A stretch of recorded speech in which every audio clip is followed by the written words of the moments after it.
hope this is on. Hi, this is Carl Weezer, and you and I and Mrs. Neutron are listening to the Infinite Taylor podcast. You know why? Because you're really smart. Ow, my scapula.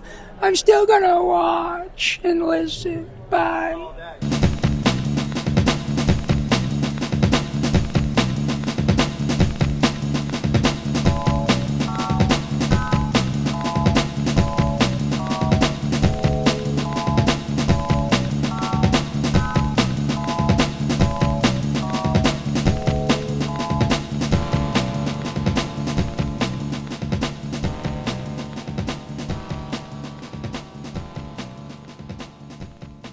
Warning. Red alert. Ay, ay, ay, ay, ay! Danger, Will Robinson.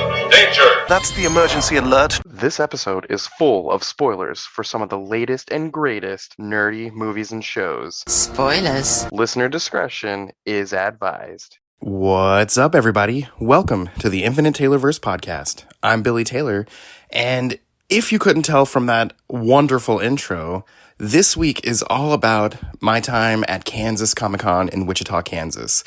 And this week, I had the really awesome opportunity to interview quite a few amazing people from all over the pop culture universe. So we always talk about what we're nerding out about, and this week I am nerding out about all the amazing opportunities that I had at Kansas Comic-Con. First of all, a huge shout out to the folks who put on that show. Kansas Comic-Con was great. I had no doubt that it would be wonderful because it's the same people, VXV events, that put on Missouri Comic-Con, which I've been to a couple years in a row. They are so awesome. They're amazing for letting us come out and, do our podcast thing. And yeah, they put on great shows. They put on shows all over the country. So you should go find VXV events online, find their website, and see if they've got one coming up near you, because you will not be disappointed. And last week I talked about the rundown of who all was going to be there. And this week I had the opportunity to interview quite a few of the special guests. But before we get into any of the guest stuff, the show itself was amazing. The venue was great. The way they had things laid out was great. There was a lot of cool vendors, things for sale. The food situation wasn't horrible, which we've seen at many cons in the past. The parking was great. Even the paid parking was only $5. So this was a really, really good event. It was set up great. It was organized great. I have nothing but great things to say about the people putting these events on. So like I said, find their website, find an event near you. You will not be disappointed. These events are quickly turning into my favorite cons to go to throughout the year. Missouri Comic-Con is probably my favorite at this point, but man, Kansas Comic-Con, I don't know. It was fantastic. So, without any further ado, let's go ahead and jump into some of these really wonderful interviews. First, I had the opportunity to interview the 5 voice actors who gave life to the original Teenage Mutant Ninja Turtles and April O'Neil. That's right. I was able to interview Cam Clark, aka Leonardo, the leader of the Teenage Mutant Ninja Turtles, Townsend Coleman, aka Michelangelo, the party dude from the Teenage Mutant Ninja Turtles, Barry Gordon, aka Donatello, the brains of the Teenage Mutant Ninja Turtles, Rob Paulson, aka, first of all, my voice acting hero. The man is amazing. He's Raphael from the original Teenage Mutant Ninja Turtles, and he also goes on to voice Donatello in the early 2000s Teenage Mutant Ninja Turtles, and then he goes on to direct Rise of the Teenage Mutant Ninja Turtles. He's been so many other characters throughout animation history. What hasn't the man done? He's awesome, as you could tell from that amazing intro you heard a few minutes ago. And then I got to interview the lovely Renee Jacobs, who brought life to April O'Neil, our favorite news reporter. So, without any further ado, here are those 5 interviews. Hey guys, Billy here, and we are at Kansas Comic-Con in Wichita, Kansas. And right now I am with Mr. Cam Clark, very talented guy. Cam Clark is here? Yes. Wow. Oh, yeah, I guess so, because it says so. Right. On his banner. And anyone who knows me, knows the other Taylor, knows all my students. You guys know Ninja Turtles was one of the biggest parts of my childhood. So getting to sit with the OG Leonardo, the leader of the crew, how cool is that? Very cool. It's very cool. It's so cool. So let me ask you this. When all this was just coming about, did you have any idea what kind of a phenomenon you were getting yourself into? No. Nor do you want to go there. Right. Those of us that were fortunate enough to have a lovely career, for us it was a payday. It's like, yeah, you just got the part of this turtle thing and it's 5 episodes. And I went, great, 5 days of work. But you learn to, when you do an audition or even you do a job, like a pilot for something, you forget about it. Because nobody knows and you don't want to be disappointed. So everything is always a pleasant surprise instead of a disappointment. So there was no way to know, because great scripts can be bombs and stupid ideas can take off. So you can't lay money on it. That's a good point. And man, not only Turtles, you've been a part of all kinds of really cool franchises here. Yeah, I'm really old. Hey, I'm getting there too. I feel it. But you've been a lot of Disney stuff. You've been Flounder. Man, you've been He-Man. That's really cool. Yeah. Which version was that one? The 2002? Okay. I think. Yeah. Oh, okay, that's a good one. I remember that one. And for you personally, what does it feel like for you, knowing you've just been a part of so many things that have brought so many people so much joy over these years? Well, wouldn't have known it without the Comic-Con circuit, which at first I didn't want to do these, and Rob Paulson had to like put a gun to my head. And I'm like, who's going to want our autograph? And so, big surprise. So we have, they're applauding for me, and they are not even there. Yep. And so it's through the conventions that we've come to know what an important spot we have had in so many people's childhood. I mean, all of this stuff gets love from you guys. Yep. That's wonderful. Let's see. Last question I'll leave you with. Yeah. If you, not your characters, you, Mr. Cam Clark, that's me, were to find yourself spending a day in any fictional universe, where do you think that would be fun to go? Oh my gosh, you're asking me at the end of a very long day. Where in the universe? Any fictional world, from a book, a movie, a show, a game. Wow. I don't even know. I isn't this terrible? I can't think of an answer. I do know I can kind of answer it this way. When someone says, what superpower would you like to have? I always wanted to be Aquaman. Oh, nice. Because he could breathe underwater. That would be awesome. And being a California kid, we all had swimming pools and spend all day in the water, and you'd sink to the bottom of the shallow end. Right. And sit there and wave at each other. Yeah, that would get rid of that fear altogether. Awesome. I'm gonna wake up at 3:00 in the morning with an answer to that last question. That's fine. That's okay. Well, hey, thank you so much, not only for all the years of joy that you've brought countless people, including myself, but thank you for coming out, and thank you for a little bit of your time today. Well, we love being invited. So thanks, everybody, for having us out, and maybe we'll see. Whoever you guys are, wherever you are, we'll be coming to a convention near you soon. Awesome. Thanks, man. A pleasure. Thank you. Hey, guys, Billy here, and we are at Kansas Comic-Con in Wichita, Kansas, and you guys are not going to believe it. I'm sitting here with Mr. Townsend Coleman, a.k.a. the original voice of the Ninja Turtle Michelangelo. How's it going, man? Cowabunga, dude. What? It's going totally bodacious-like here today. That's awesome. Yeah. I mean, that's pretty good, right? That's wonderful. I mean, totally bodacious is like totally bodacious.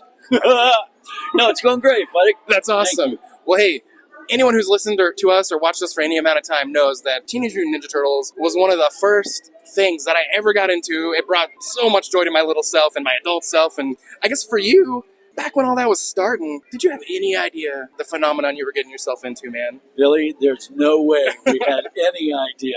I mean, here we are all these years later, 30, almost 40 years later, and it's bigger than ever. I mean, it's like the franchise that wouldn't die. When we first started doing Ninja Turtles, we thought it was going to be, a year or two, maybe, who knows. We were just hoping it would get picked up for another season. That was it, But my goodness, we went 10 seasons, and here we are still, coming to these cons and meeting fans like you and having just the best time. That's awesome. Yeah. I guess that kind of leads into my next question. You and all of you guys have brought so much joy to so many people for so many years. What has that felt like to know that just know you've been a part of something that brought so much joy to so many people? Brother, is nothing but a blessing. I mean that sincerely, because if there was no you, there would be no us. And I'll tell you, the joy of coming to these Comic-Cons is being able to hear your stories and how you discovered the Turtles when you were 7 years old. And, Right. you know, and maybe it got you through a tough time in your life, or you identified with a particular turtle for a reason. You know? Yeah. But hearing all that stuff is stuff we had no idea of when we were doing the show all those years ago. To us, you know, initially it was just another show. Right. And, you know, I'm serious when I say we were just hoping it would get picked up for another season, you know. But we had no idea it was impacting kids the way it was back then. And we get to hear those stories now. Yeah. That's amazing. I mean, I can't tell you. It really is. It's pretty cool. I've told some of the other guys that I now am a science teacher, and it's in no small part from characters like Donatello and the Blue Power Ranger and the Doctor from Star Trek. Like, you know, all these characters that Right. make us regular folks just think, I want to do that. I want to do that stuff. Well, I hear, you know, stories of guys who went on to not only get into martial arts because of the Ninja Turtles, but then went farther and started their own martial arts studio because of the Ninja Turtles. Yeah. You know, that's pretty amazing. Yeah. Well, man, I mentioned I'm a teacher. What would Michelangelo want to say to a group of kids about to wrap up the school year in regards to their teacher? I would say, okay, dudes, be cool, stay in school. And if anything else, listen to your teacher, because he knows best. Totally, man. It's true. Awesome. Well, hey, thank you so much for your time. Thanks for My coming out to pleasure. Wichita, man. It's been a dude. pleasure. And Oh, was it Wichita? I thought it was Wichita. right, that's phonetically, you know. Just kidding. Awesome. Well, thanks for your time, man, and I appreciate you coming out here. Thanks, Billy. I appreciate it, man. All right, brother. Nice to meet you, man. Cowabunga, dudes. Whoa. Hey guys, Billy here, and I am at Kansas Comic-Con in Wichita, Kansas, and I'm with the talented Mr. Barry Gordon. How you doing today, man? I'm doing great, Billy. How are you? I'm doing wonderful. Cool. Well, those of you guys who've listened to us for any number of time, you know that growing up, one of my all-time favorite things was the Teenage Mutant Ninja Turtles.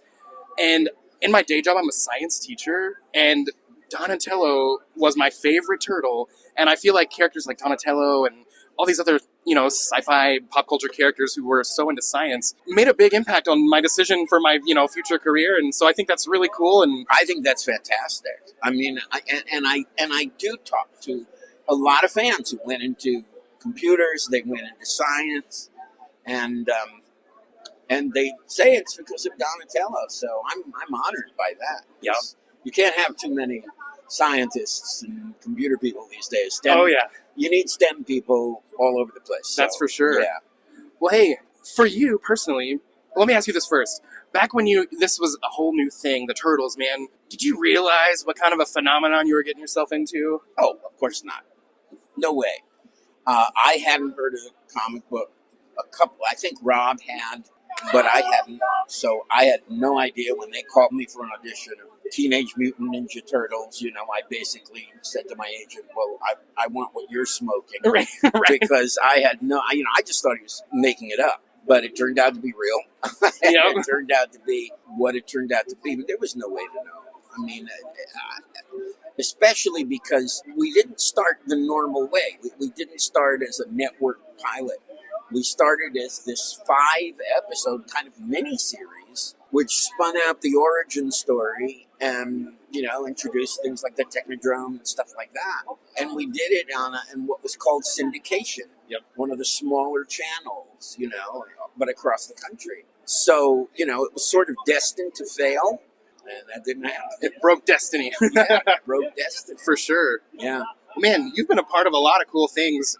I remember being a little bit older because I was, 4 or 5 when this, you know, came out for me. And I remember hearing the Nestle Quick Rabbit and thinking, why do I know that?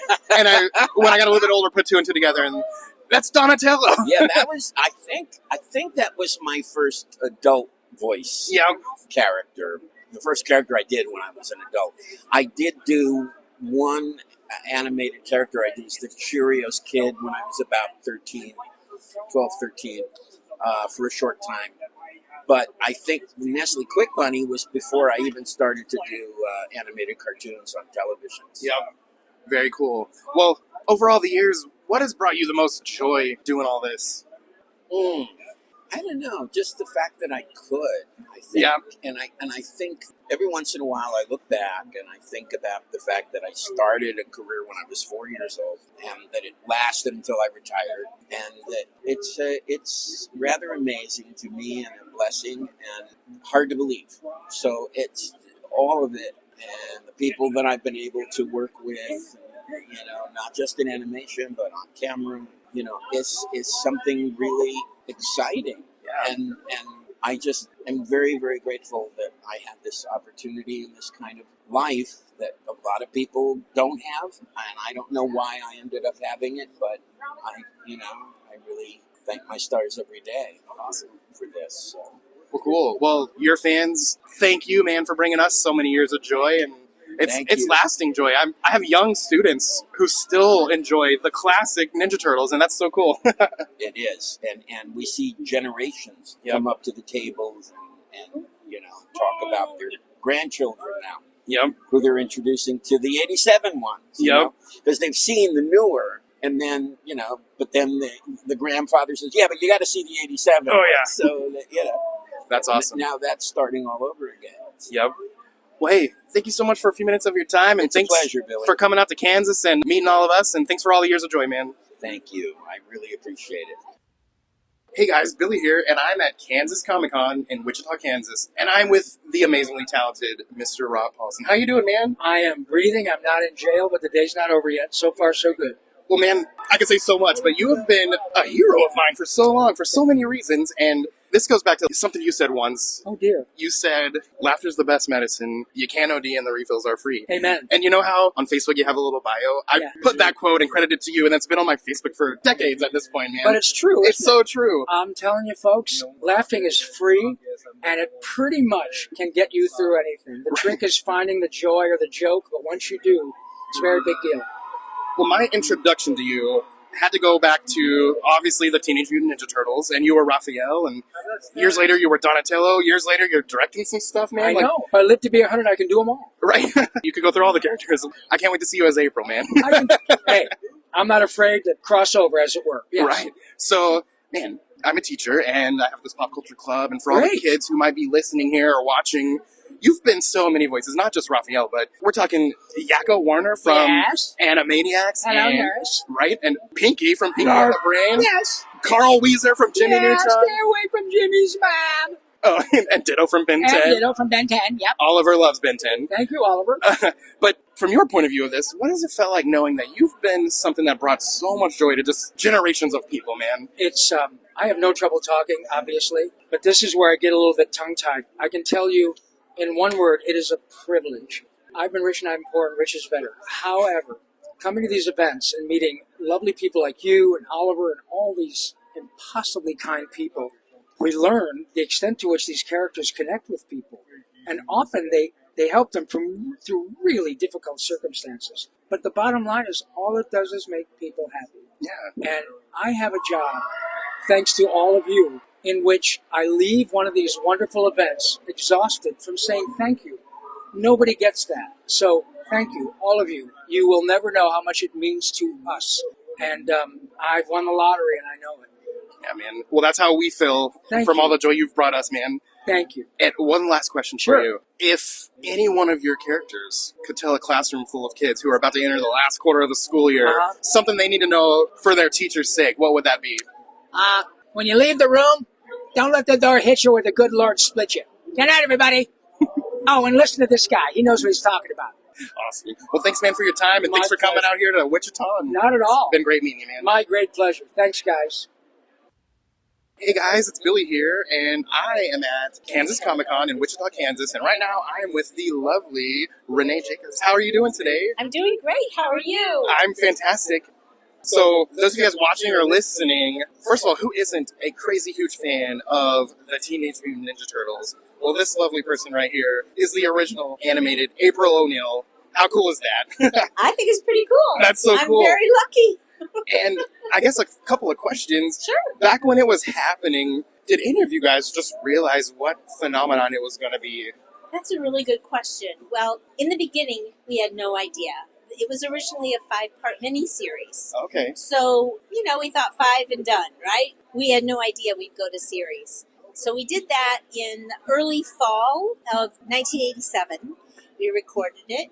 And at the end of December, it aired right after Christmas because they couldn't quite get it finished in time. And then April 7th, 1988, and I know that because my daughter Ariel was born on April 7th, 1988, my agent called and said, congratulations on your daughter, and Ninja Turtles is going to series. That's awesome. So it was incredible, but we still didn't have a clue that it would be that big. It was 2 years later, I remember exactly. I was in the park with my daughter in a stroller, and everybody had a Ninja Turtle shirt, Ninja Turtle hat, Ninja Turtle shorts, Ninja Turtle shoes, Ninja Turtle socks.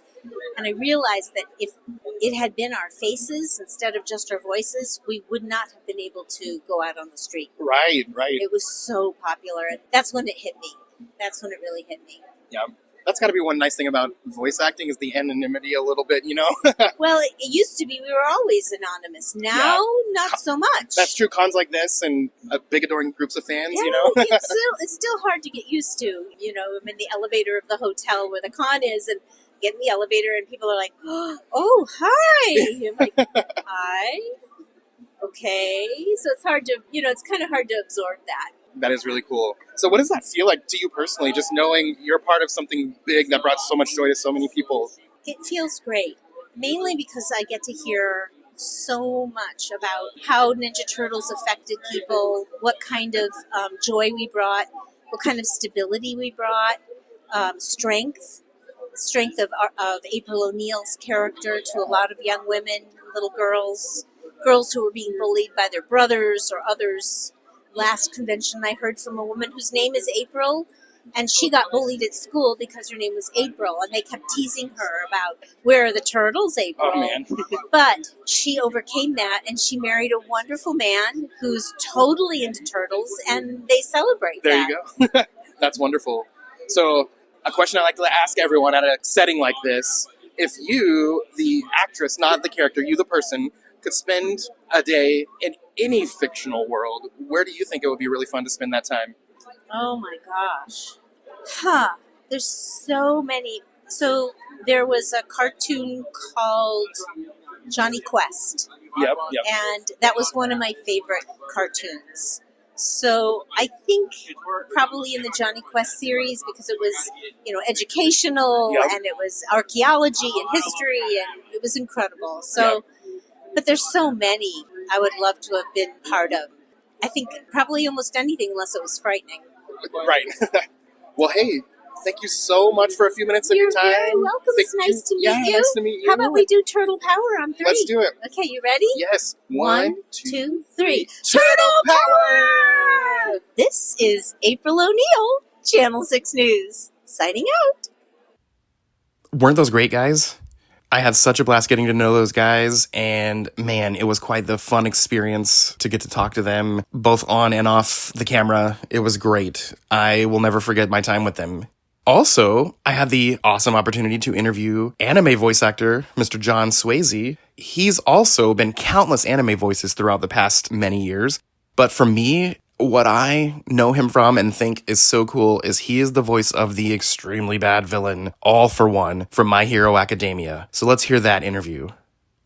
What's up, guys? It's Billy here, and I'm at Kansas Comic-Con in Wichita, Kansas. And today, among all the many talented people we're getting to see, I'm with Mr. John Swayze. How you doing, man? I'm doing great, man. Great. Thanks for being here. Yeah, thank you for being here. So, for those of you guys listening or watching, what I know this gentleman as is the amazing villain, All for One, from My Hero Academia. And we can come back to that in a second. I've got to ask you, what in your career, at the early stages of your career, what kind of got you into doing all this? Well, I've been an actor my whole life. I wanted to be a big Broadway, film, stage, television, all that stuff. I live in Houston, and I was making a living doing very well, doing some film and stuff and television. And anyway, so one day somebody said, "Hey, you ought to do anime." And I was like, "Well, what's anime?" And they're like, "Well, it's Japanese animation." I'm like, "Well, I don't speak Japanese." So. Right. But they said, "Well, we dub it." And I said, "Okay." So I started to work for this company in Houston called ADV Films. Okay.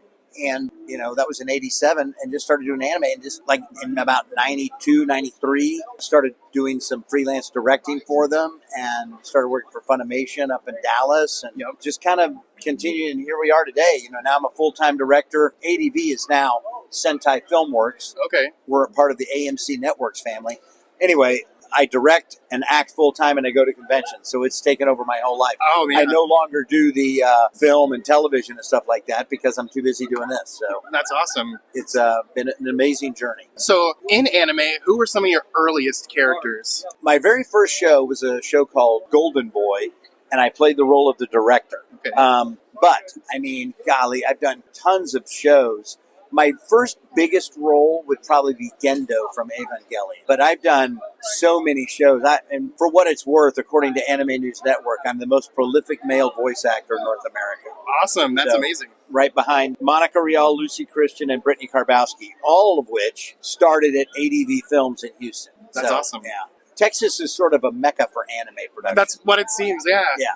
Very cool. So let's see. What are some projects to come that maybe we don't know too much about if you're allowed to talk about Yeah. So no, I'm very excited. I just finished, I play a lot of dads and a lot of bad guys. Yeah. I just worked on a show called Batman versus the Yakuza. Yep. And I play Ra's al Ghul. Oh, that's very cool. Yeah, I was very excited about that. I'm also directing. I direct a show in Houston called Eminence in Shadow that can be seen on High Dive, which is a streaming platform. And it's a really cool show. It's just there's so much going on. It's kind of hard to keep track of it. But there's just always stuff. It's amazing to me to see how the world of anime has exploded. It started to pre-pandemic, but certainly post-pandemic has been an absolute, Mount Vesuvius of popularity. I mean, it's just amazing. People needed something to do. Yeah, right. You can only watch Tiger King so many times. Right, exactly. So that's awesome. Yeah, but it's just I've been very blessed, and I, would have never have dreamed that this is where my acting career was going to take me. Yeah. But it did. And, when you're an actor, especially somebody that's more character-driven like I am, and in a market like Houston, you don't get to, I don't think I'll do that project. I'm going to do this. You kind of want to do everything. And it's just, you got to be willing to go where the wind kind of blows you. Yep. That's awesome. Where the tide takes you. Well, two last questions. One fun one. If you, the actor, John Swayze, could find yourself just hanging out for a day in any fictional universe, where would you want to go? Wow. Any anime fictional universe or Sky's anything? the limit. Anything. Oh, I'd have to say what's the planet where they, in Star Wars, where they go to in New Hope? Tatooine? Or the... Is it Tatooine? Or where is Lucas from? Or which... Yeah, where Lucas from. Tatooine, yeah. When they go into the bar and the little thing. Yeah. I want to taste whatever that liquid is they're drinking. Yeah. It looks gross. Looks like I'm going to throw up if I drink it. Right. But I'm willing to take that chance. And my final question for you, knowing that a bunch of my students are watching this or listening to this, is there anything that All for One would say to them? Listen to your teacher, or I will obliterate everything you protected. Where is your smile now, class? You heard that right here, guys. You got to listen, okay? I should have got this video first quarter, not fourth, but here we go. All right, man. Well, hey, thanks so much for coming out to Wichita, and thanks for your time. You bet. Nice to meet you. So, thank you so much. Nice to meet you. Thanks a lot, guys. Good luck. Stay in school. Okay, that was so much fun. He was such a cool guy, and I can't wait, to see what's to come with him. Another great opportunity that I had was to interview a couple of amazing folks from Star Trek: The Next Generation. I was able to interview Gates McFadden, a.k.a. Dr. Beverly Crusher, as well as John Delancey, a.k.a. the omnipotent being Q. And this was amazing. I really love Star Trek: The Next Generation, but it all goes back to how much that show meant to my dad. So you guys all know I lost my dad a little while back, and just knowing how cool he would have thought that moment was for me to get to interview those guys meant so much to me. But they were amazing. They were funny and kind and intelligent, and it was just a really good time to get to interview them. So here are those two interviews as well. Hey guys, Billy here, and we are at Kansas Comic-Con in Wichita, Kansas, and I'm with the lovely Ms. Gates McFadden. How are you doing today? I'm doing great, thank you. So all of our viewers and listeners and a bunch of my students think it's so cool for us to be coming out here and meeting you guys. And for me, I grew up with a father who loved Star Trek The Next Generation, and that became something that I loved. And so first of all, thank you so much for being here. And Yeah, well, I'm glad your father was as smart as he was to like Next right? Gen, right? And then my own kids, they're, like it or not, they're Well, you've watching got the them show. working. Right. I mean, you know. But I guess I was going to ask you, at the time, did you know you were going to be in such a big phenomenon? No, not at all. I had never watched the original series, so I didn't know. So I learned how great this show was, mainly through the fans, because the fans explained why it was such a powerful show to them. And I started to think more and more about it, and the role models and all of that. And it's true, the ethics of the show are great. It's scientifically based and medical science based. And look at what's happening in the world now. You know, we have cell phones now. We didn't have those then. And we had all these things that were like prophecies of what was going to be happening. So, yeah, I'm honored to be a part of that show. So my next question for you was, when the series Picard came out, what was that like when you were going to get to reprise that role? That was the best. I really loved the script. That's why I did it. I thought it was such a brilliant script, the way we had evolved and everyone was different, but we came back together and we still all collaborated, got rid of any petty disagreements and went for the greater good, which is such a great, cool thing in this world that we live in today. So, yeah. Very cool. And I'll leave you with this. I always ask everyone, if you, the actress, not your characters, could spend any time in a fictional world, universe, story for one day, where do you think would be cool to hang out? Oh, that's such a hard question. It is kind of hard. Come on. I mean, because, I could definitely have a good time on certain places in Lord of the Rings. I could also have a great time in certain places in a whole bunch of movies and history. I love history, but I'll tell you something. It's pretty cool right now. I'm actually very happy to be living now and not in the pioneer days, because I would have died about 12 times. Medicine today is very good if you can get insurance. That's for sure. Take care, everybody. Yep. Thank you so much.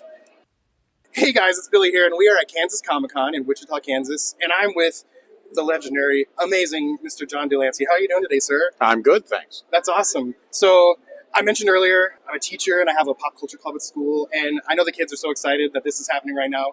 My age group, my generation, first of all, I love your role as Q. It was so cool when you popped back up in the Picard series, and I mentioned my dad was the craziest Star Trek fan. He'd be so proud about this moment right now. But so for me, that's what introduced me to you. But a lot of my kids that I might be watching, you were Discord in the My Little Pony series. I was. And my question for you is, how did that come about? Like, what led to that happening?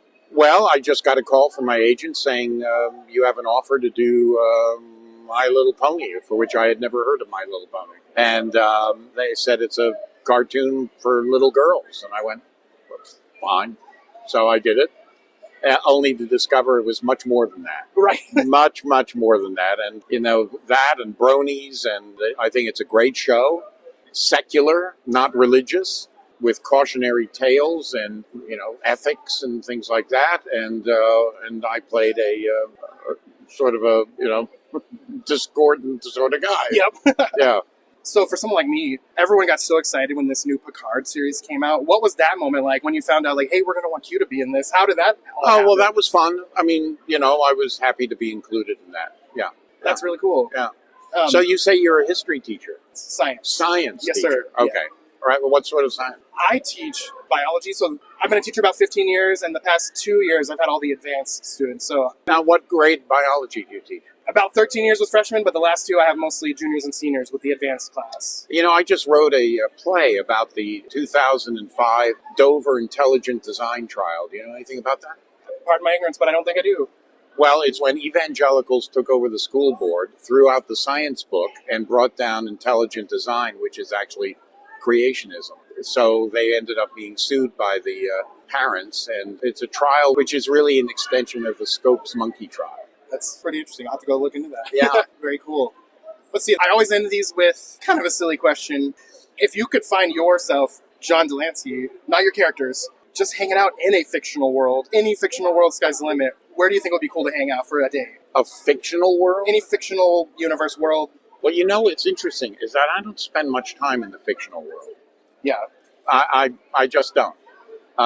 If you asked me in the real world where I would have liked, I would have been happy to have been on the boat that Captain Cook when he showed up in Tahiti for the first time. That's awesome. Yeah. Very cool. Well, hey, thank you so much for your time, and it was my pleasure meeting you, and I really appreciate you coming out here today. Nice to meet you. Thank you. Bye-bye. Yeah, that was awesome, guys. And for my last interview of the event, I was able to interview the lovely Miss Emily Swallow. And Emily has been in a ton of really fun things. She's been in Supernatural. She's been in a lot of shows here and there.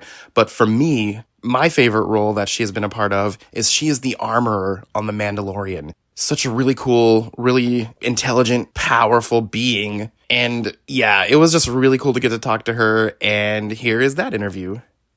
Hey guys, it's Billy here, and we are at Kansas Comic-Con in Wichita, Kansas, and I'm with the lovely Miss Emily Swallow. How are you doing today? I'm doing great, thank you. Awesome. So, for those of you guys who have listened to us for any amount of time, you know that we are obsessed with The Mandalorian, and this is the armor. How cool is that?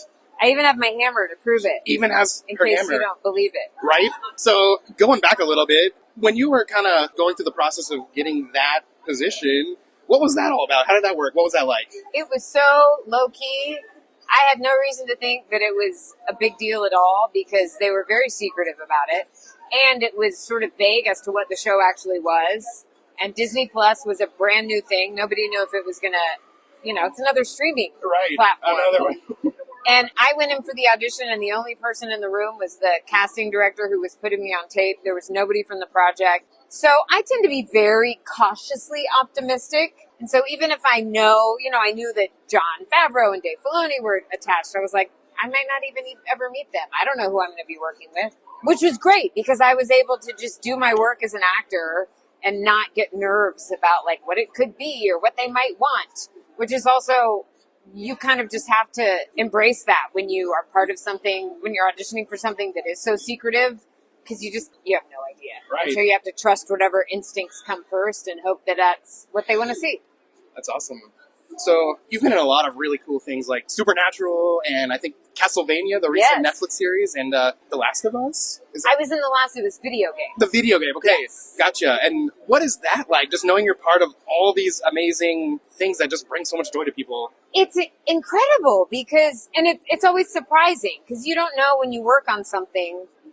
I know if I appreciate it and if I enjoy it, but there's so many factors that are at play when you're putting something out there and wondering how it's going to be received.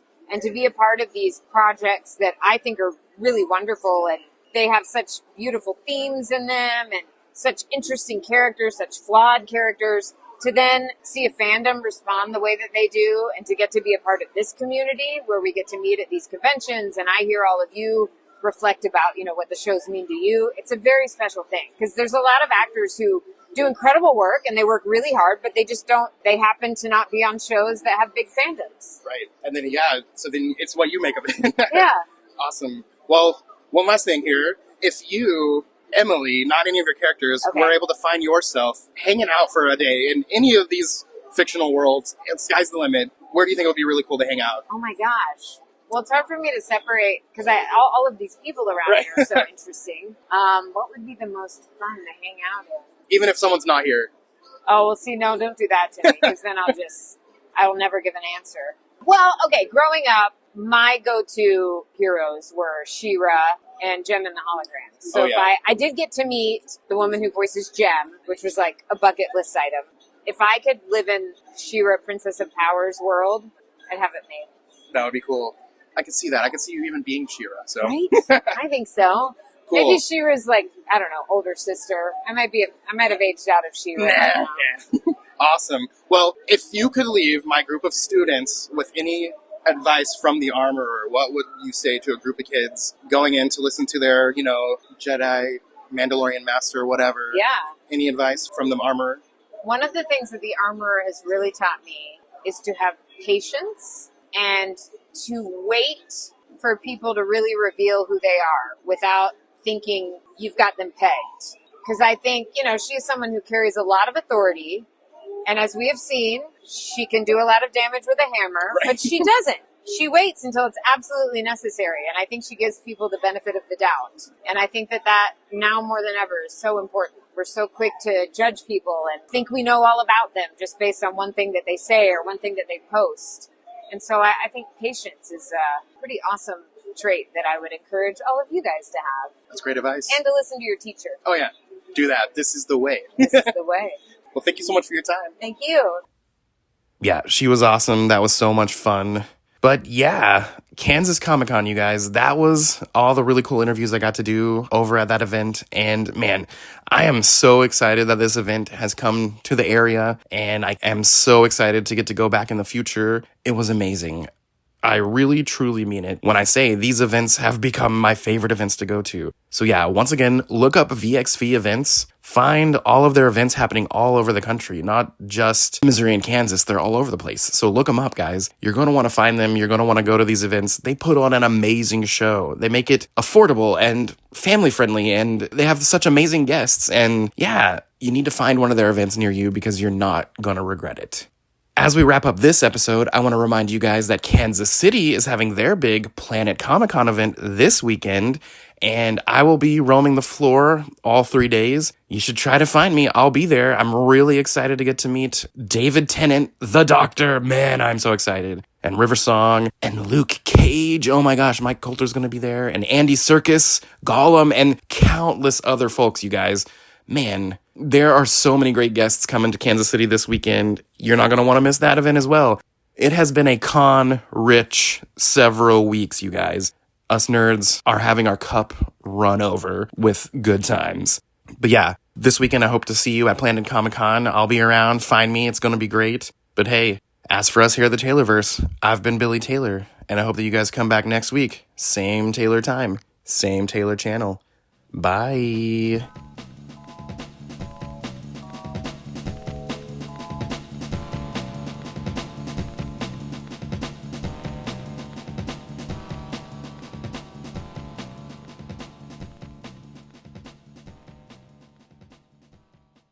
This is April O'Neil, Channel 6 News, signing out.